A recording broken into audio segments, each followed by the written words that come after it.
السلام عليكم ورحمة الله وبركاته كلنتي wanaagsan saaxiibayaal meel aad joogtaanba ku soo dhawaada muuqaal kale waxaan muuqaalkan isku eegi doonaa taariikhda ciyaaryahanka reer Brazil ee Neymar mid ka mid ah ciyaartoydii ugu fiicnayd ee kubadda cagta soo maray abid markii uu jiray da'da 19 sano Neymar waxa uu ahaa ciyaaryahan dahabi ah oo u soo baxay kubadda cagta Brazil markii uu jiray da'da 22 sanana waxa uu ahaa midka ugu wanaagsan dhinaca goysmada guud ahaan dunida oo dhan sidoo kale markuu gaaray da'da 25 sano Neymar waxa uu noqday xidigii ugu qaalisanaa ee la kala iibsay taariikhda kubadda cagta waxaana uu ahaa ciyaaryahan aan la joojin karin inkastoo koritaankiisa kubadda cagta uu ahaa mid cajiib ah inta badan la arkayay inuu u muuqdo mid hal talaab u jira inuu noqdo ciyaaryahanka ugu wanaagsan dunida haddana dhaawacyo dabeecad xumo iyo sidoo kale go'aano khaldan oo noloshiisa saameeyay waxay ka dhigeen mid aan gaarin heerkii laga filayay haddaba hadda oo aynu joogno xilli loo arkay inay gabagaban yihiin waayihii kubadda cagta ee Neymar waxaa taagan dhowr su'aalood su'aalahaasi waxaa ka mid ah Neymar ma gaaray halkii uu qalbay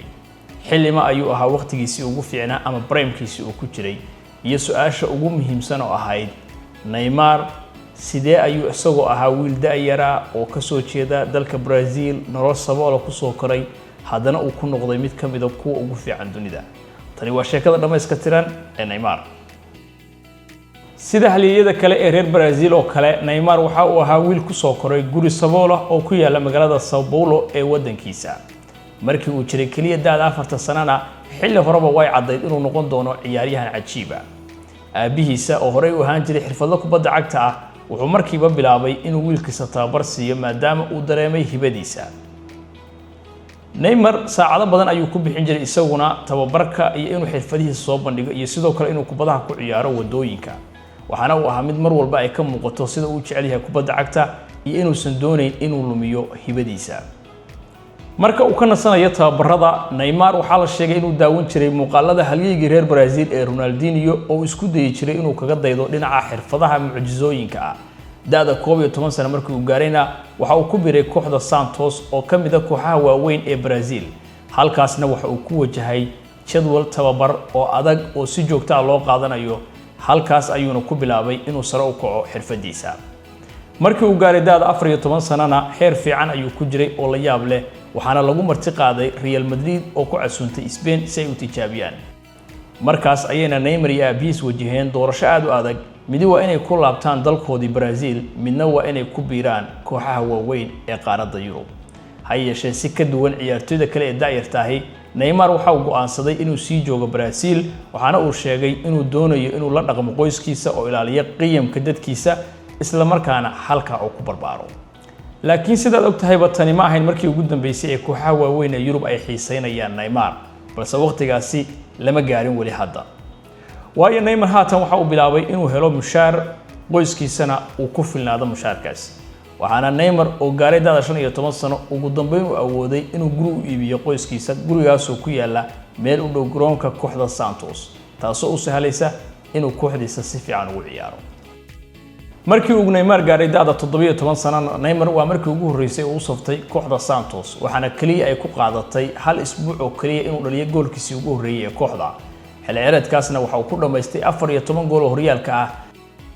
laakiin dab ahaantii indhaha taageerayaasha ayuu soo jiitay wuxuuna ahaa xirfadle saameyn badan gaar ahaan dhinaca goysmada cajiibka ah oo hal abuur ku sameeyo garoonka dhexdiisa taasoo xitaa soo jeetay shirkadaha waaweyn markaas ayayna ahayd markii shirkadda Nike ay la gashay Neymar heshiis 11 sanadooda maadaama maalin kasta dunidu ay bilaabaysay inay si joogto ah u aragto wiilkan reer Brazil oo kubadda cagta gilgilaya gudaha Brazil wax walbana waxa ay noqdeen kuwa si weyn u sii socda sanadkii xigay sababtoo ah 2010kii Neymar waxa uu dhaliyay kooxda Santos 42 gool 60 kulan oo uu saftay taasoo sababtay in 14,000 oo taageerayaal ay saxiixaan codsi ah in Neymar lagu daro xulka qaranka Brazil ee koobka adduunka laakiin rumayso ama rumaysane macallinkii xulka qaranka Brazil ee waqtigaasi Dunga waxa uu sheegay inuusan Neymar lahayn waayo aragnimo ku filan oo heer caalami ah si uu qayb galo koobka adduunka ee 2010kii lagu qabtay dalka South Africa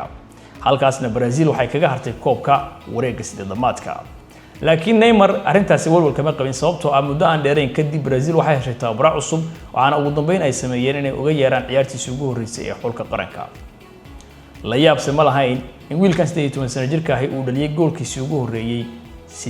28 daqiiqo oo kaliya kadib markii uu garoonka soo galay taasoo ahayd goolkiisii ugu horreeyay goolal badan oo xulka qaranka u dhalin doono. naadiyaduna si dhab ayay indhaha ugu hayeen oo Chelsea ayaa soo gudbisay dalab 20 milyan ah, sidoo kale West Ham ayaa muujisay inay xiisa u qabto. ha yeeshee Neymar waa iska indha tiray oo waxa uu diiradda sii saaray kooxdiisa Santos. sidoo kale wakiilkiisu wuxuu isku dayay inuu ku riixo inuu dalabkaasi qaato oo waxa uu yiri fursadaha Brazil aad ku noqon karta laacibka adduunku waa 0, laakiin kooxaha Yurub ayaa taa ka caawin kara. Neymar sitaa waa u diiday.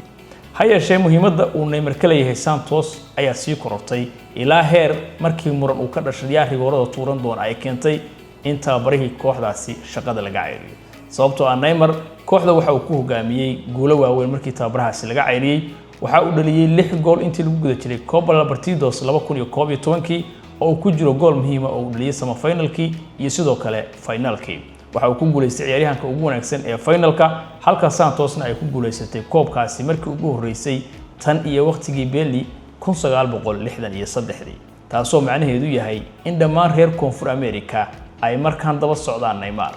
waxaa xusid mudan in waqtigani uu ahaa waqtigii ay soo shaabaxayeen baraha bulshada, gaar ahaan YouTube-ka, halkaasi oo la soo dhigay muuqaalo goos-goos ah oo Neymar oo sameynaya goysmadiisa cajiibka ah, kuwaasi oo viral ka noqday social media oo dhan.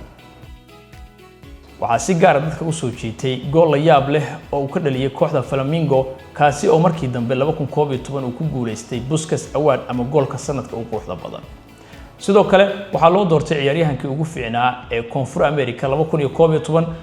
waxaana uu galay kaalinta 10aad ee Ballon d'Or-ka inkastoo uu weli ka ciyaarayay dalka Brazil. xilciyaareedkii xigana Neymar mar labaad ayuu ku guuleystay abaalmarinta ciyaaryahanka Koonfur America ee sanadkaasi. sidoo kalena cadaadiska ku saabsanaa inuu u guuro Yurub ayaa soo kordhay. sidaa daraaddeedna May 2013 Neymar waxa uu u duulay dhinacaas iyo Spain si uu ugu biiro mid ka mid ah naadiyada ugu waaweyn ee dunida, Barcelona. ka hor inta uusan Spain taginna waxa uu lahaa inuu matalo xulka qarankiisa Confederation Cup-kii, halkaasi oo Neymar uu si buuxda ugu iftiimay. waxa uu dhaliyay 4 gool, waxaana loo doortay ciyaaryahankii tartanka, iyadoo Brazil ay Spain ku garaacday 3-0 koobkii ugu horreeyay oo qarankana uu Neymar sidaas ugu guuleystay. waxa uu noqday wiil dahab oo qaranka u soo baxay, waxaana uu muuqday inuu yahay hogaamiyaha hogaamin doona guulaha Brazil ee 10 sano ee soo socda. laakiin sidaan ognahayba taasi ma dhicin. marka ay xaaladdu halka maraysana Neymar waxa uu noqday saxiix ugu horreeyay ee Barcelona sanadkaasi, waxaana uu ahaa wiil dahab oo reer Brazil kaas oo sanad kadib dalkiisa uu martigelin doono koobka dunida. wuxuuna galay kaalinta 5aad ee Ballon d'Or-ka. rumaysa ama ha rumaysane sheekada Neymar xitaa weli ma bilaaban markan. Barcelona waxay bixisay 92 milyan oo euro, inkastoo kooxdu markii hore lacag intaasi ka yar ay sheegtay. Neymarna waa ay keeneen, taasoo ka dhigtay mid ka mid ah ciyaartoyda ugu qaalisan dunida markii ugu horeysay. Real Madrid iyaduna waa isku dayday inay la soo wareegto waliba lacag ka sareysa midda Barcelona, ha yeeshee ma uusan aqbalin. Neymar xilciyaareedkiisii ugu horeysay wuxuu ku bilowday si wanaagsan isagoo ku guuleystay Spanish Super Cup-ka, waxaana uu dhaliyay halka gool ee Barcelona labadii lugba ay ka dhalisay Atletico Madrid. laakiin guud ahaan xilciyaareedkiisii ugu horeeyay ma uusan gaarin heerkii laga filayay. Neymarna waxa uu sheegay xilciyaareedkii ugu horeeyay inuu ahaa mid walwal badan isaga ku haya. dabcan waad fahmi kartaa, waayo waxaa kaaga ciyaarayay xidiga ay ka mid yihiin Messi iyo Iniesta. dabcan waad fahmi kartaa cadaadiska uu dareemayo wiil yar oo kuwaasi ka garab ciyaaraya. si kastaba haatee waxa uu dhaliyay xilciyaareedkaasi 15 gool. Barcelona waxay ku dhameysatay xilciyaareedkaasi iyadoo aan wax kooba qaadin marka laga reebo Spanish Super Cup-ka.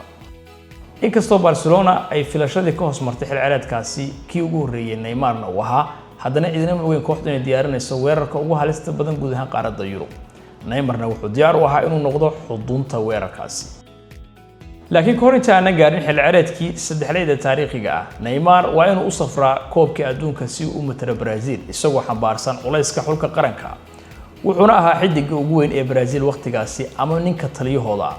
ma uusan niyad jabin oo waxa uu dhaliyay 4 gool heerka gurubyada. Brazilna si fudud ayay ugu guutay heerka gurubyada, waxay jiri kaga badiyeen rigoolayaal wareegga 16 waxayna gaareen quarter finalka. halkaasna musiibo ayaa ka dhacday. Neymar oo kubad ku loolamaya ayaa ciyaaryahan Colombiyaanihi uu jilibka kaga dhuftay dhabarka, taasoo keentay inay jabto laf dhabartu. halkaasna koobkiisii adduunka way ugu dhamaatay. waxayna Barcelona Real Madrid kaga qaaday 2 dhibcood iyagoo helay labada koob ee gudaha Spain. laakiin Champions League waa halka uu Neymar ku muujiyay qiimihiisa sanadkan. 10 gool ayuu dhaliyay oo waxa uu ka mid ahaa kuwa ugu badan Ronaldo iyo Messi ayuu la sinaa. waxaa ku jirtay 3 gool oo uu dhaliyay quarter finalka, 3 gool oo uu dhaliyay semi finalka iyo sidoo kale gool uu dhaliyay finalka Juventus. Barcelona waxay ku dhameysatay 3 taariikhiya. Neymarna waxa uu noqday mid ka mid ah 3 weerar ee ugu halista badan dunida. Neymar waxa uu dhaliyay 39 gool, MSN wadajir waxay dhaliyeen 122 gool. inkastoo Neymar uu sameeyay wax walba oo kooxda xilciyaareedkaasi ay ku guuleysatay, haddana abaalmarinaha shakhsiga ahi kuma uusan fiicnayn. waayo MSN waxa ku jira Messi, dabcan isaga ayaana meel walba kaga fiicnaa Neymar.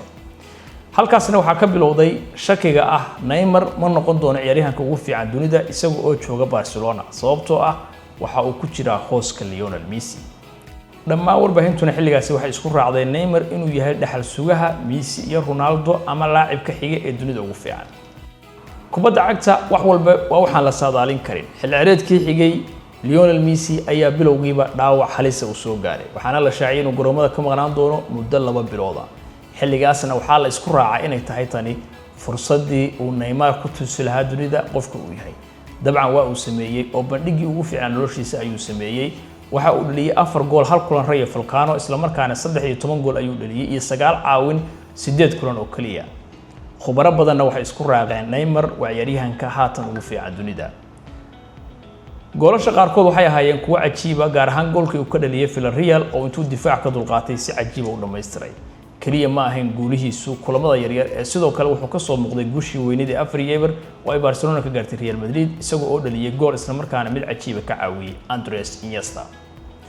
laakiin dabcan Messi waa soo laabtay, Neymarna mar kale waxa uu galay hooska Lionel Messi. inkastoo Barcelona ay ku guuleysatay La Liga iyo Copa del Rey halka ay Real Madrid qaaday Champions League, taasi waxay keentay Cristiano Ronaldo inuu qaato Ballon d'Or-ka. Neymarna mar kale waxa uu noqday mid riyooraya wali.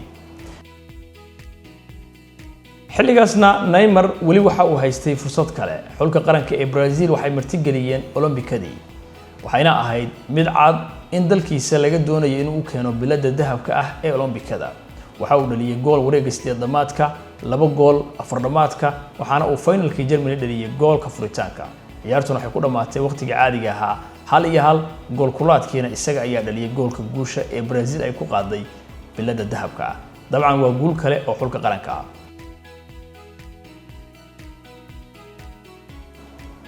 laakiin dalkii ka soo gaaray Olombikadu wuxuu saameyn ku yeeshay Neymar oo wuxuu seegay bilowgii xilciyaareedkii xigay 2016-17. ugu dambeynna waxa uu ku dhameystay 14 gool oo La Liga ah. Barcelona waxay ku dhameysatay kaalinta labaad ee horyaalka La Liga oo Real Madrid ayaa ku guuleysatay.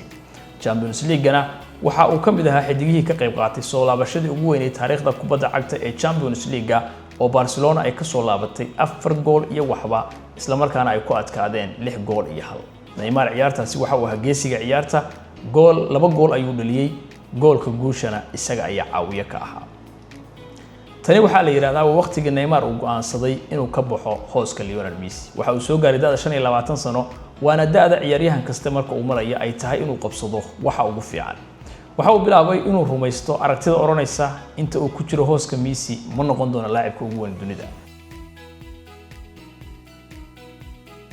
xilligaasna waxa uu go'aansaday inuu isaga tago Barcelona. waxaa la xasuustaa Suarez iyo Messi oo ku baryaya rumayso halkan ayaad Ballon d'Or ku qaadaysaa ee nala joog. laakiin waa uu diiday, waxaana uu helay fursad ugu biiri karo kooxda PSG, taas oo Neymar si ay u hesho ku qarash gareysay lacag gaaraysa 222 milyan, waxaana sidaas uu ku noqday ciyaaryahanka ugu qaalisan taariikhda. Neymar sidoo kale markii uu tagay waxa halkaasi ku burburtay MSN, waxaana uu sidoo kale noqday ciyaaryahanka labaad ee ugu mushaharka badan dunida.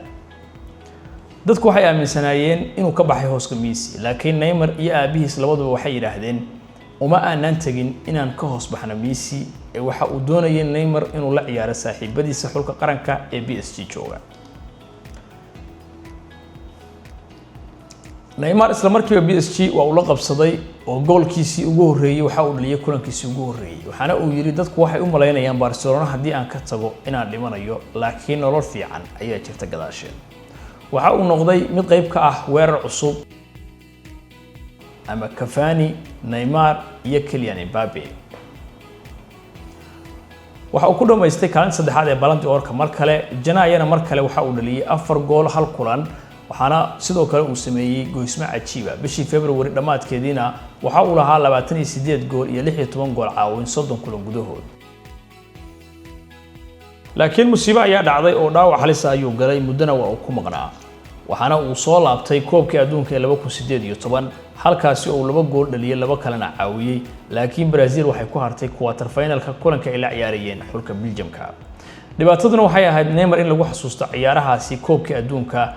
inuu ahaa ciyaaryahankii sameeyay isturturista ugu badan gaar ahaan kulankii Serbia waxaana uu noqday mid dunida oo dhan arintaasi ay ka noqotay viral wargeys Ingiriis ayaa xisaabiyay inta uu ku qaatay inuu isturturo wuxuuna sheegay 14 daqiiqo inuu ku qaatay koobka adduunka isagoo anqowgiisa haysta oo dhulka yaala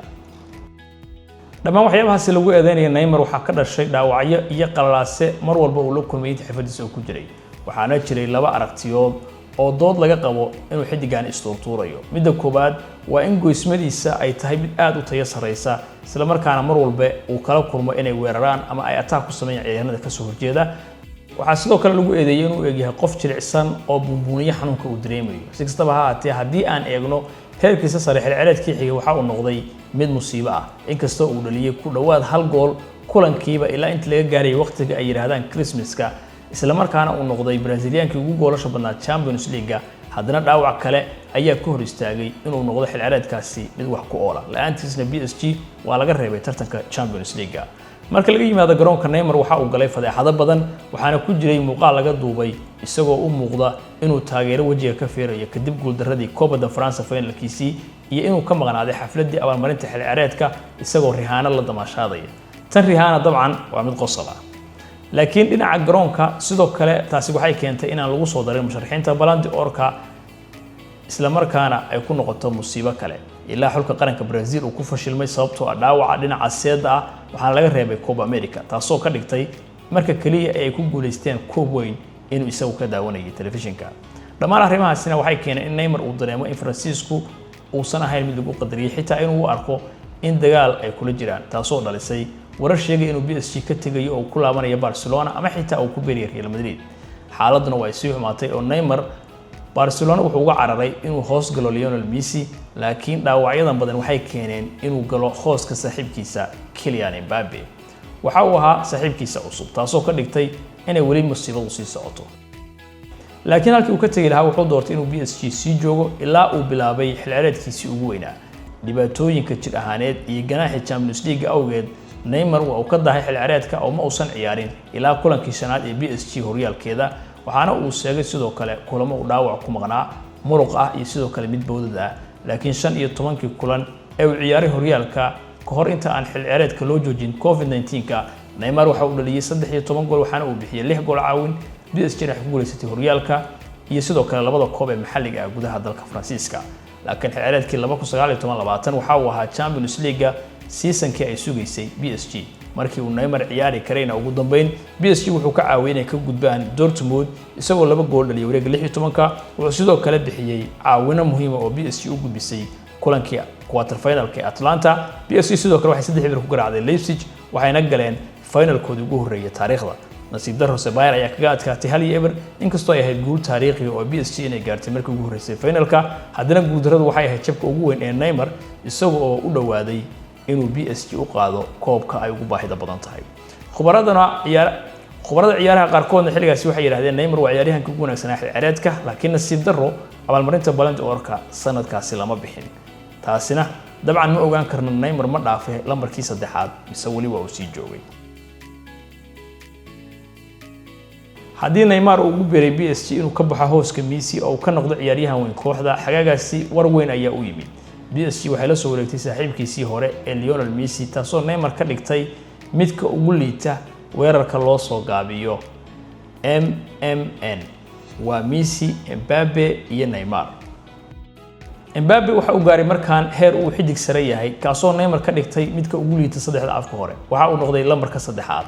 dabcan xilciyaareedkuna waa uu bilowday isagoo dhaawacyo dareemaya waxa uu dhaliyay 1 gool 12 kulan ee ugu horeeyay kadibna dhaawac anqowga ah waxa uu maqnaaday muddo dheer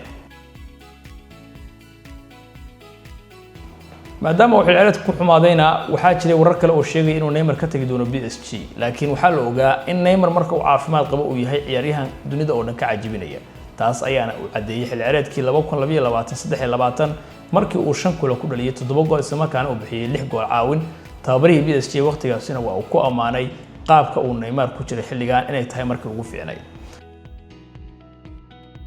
qaabkiisa cajiibka ahna waxa uu si sax ah ugu soo beegmay koobkii adduunka ee 2022 laakiin nasiib darro kulankoodii ugu horeeyay ee Serbia waxa lagu galay 9 qalad si loo joojiyo isla markaana waxa uu dareemay dhaawac anqowga ah taasoo ka reebtay inuu ciyaaro heerka gurubyada wuxuu dib ugu soo laabtay wareegga 16 oo uu dhaliyay gool ciyaartii South Korea sidoo kale Brazil waxa uu dhaliyay halka gool ee ciyaarta hal iyo halka uga dhigay xulka Croatia markii la gaaray rigooradana halkaasi ay koobka kaga hareen Brazil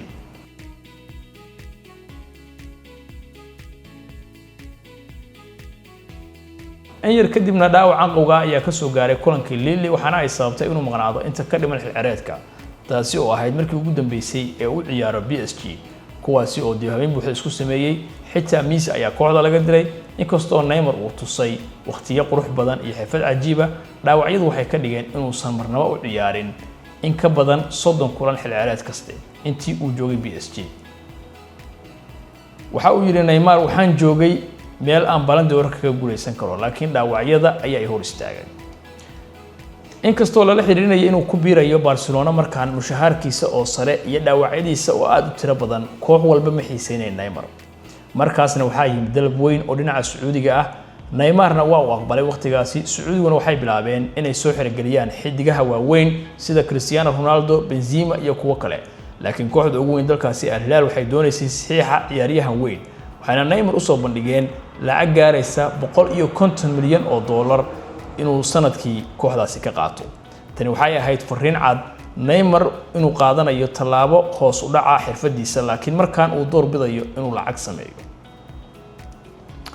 laakiin sheekadu way xumaatay oo Neymar Sacuudiga waxa uu tagay isagoo dhaawac sahlan dareemaya waxaana la daahiyay inuu ciyaaro ilaa iyo September kulankiisii ugu horeeyayna laba caawin ayuu ku bixiyay 26 daqiiqo gudahood xilligaasna 4 kulan ayuu ciyaaray Brazil oo ay ku jirto guushii 5-1 ee Bolivia halkaas oo uu ku dhaliyay goolkiisii 78 iyo 79 isagoo noqday gooldhaliyaha ugu sareeya taariikhda Brazil kana sare maray xitaa halyigooda Belly waxa uu gaaray sidoo kale 58 gool caawin taasoo ka dhigtay ciyaaryahanka goolasha ugu badan caawiyay heerka caalamiga ah laakiin kulanka dhana Uruguay ayuu soo galay isla markaana dhaawac halis dareemay waxa halkaas uu ku galay dhaawac ACL waxaan dhaawacani uu ka reebay inuu ciyaaro inta ka dhiman xilciyaareedka isagoo ciyaaray kaliya 5 kulan oo Al Hilal inkastoo uu awooday inuu daqiiqado kooban ka ciyaaro xilciyaareedka tartanka Asian Champions League waqtigiisa Sacuudiguna degdeg ayuu u dhamaaday oo tababarihii Al Hilal xilligaasi waxa uu yiri Neymar awood uma lahan heerka aanu isticmaalayno qiimaha faraha badan ee kooxda uga baxayay oo gaarayay 400 milyan isagoo ciyaaray qiyaastii 420 daqiiqo oo kaliya waxay keentay in Al Hilal ay bixisay 1 milyan oo euro daqiiqadiiba dad badanna waxay ugu yeereen saxiixii ugu liitay taariikhda kubadda cagta kadib jahwareerka Neymar waxa uu go'aansaday inuu ku laabto kooxda uu jecel yahay ee uu magaca ku yeeshay Santos inkastoo dhaawacyo ay hareeyeen haddana Neymar waxa uu muujiyay xirfad cajiib ah inkastoo aan la balbadhigi karin waqtigiisii yaraanta ee Santos hadda isagoo oo da'da 33 sano jira way caddahay Neymar waqtigiisii ugu fiicnaa inuu hadda soo dhamaaday dad badanina waxay ugu yeeraan dhaxal sugihii aan boqorka noqonin waxa sacad inuu Neymar yahay mid ka mid ah ciyaartooydii ugu fiicnaa taariikhda kubadda cagta ha yeeshee himiladiisii waxa ka hor istaagay dhaawac iyo go'aano khaldan oo qaatay adiga maxay kula tahay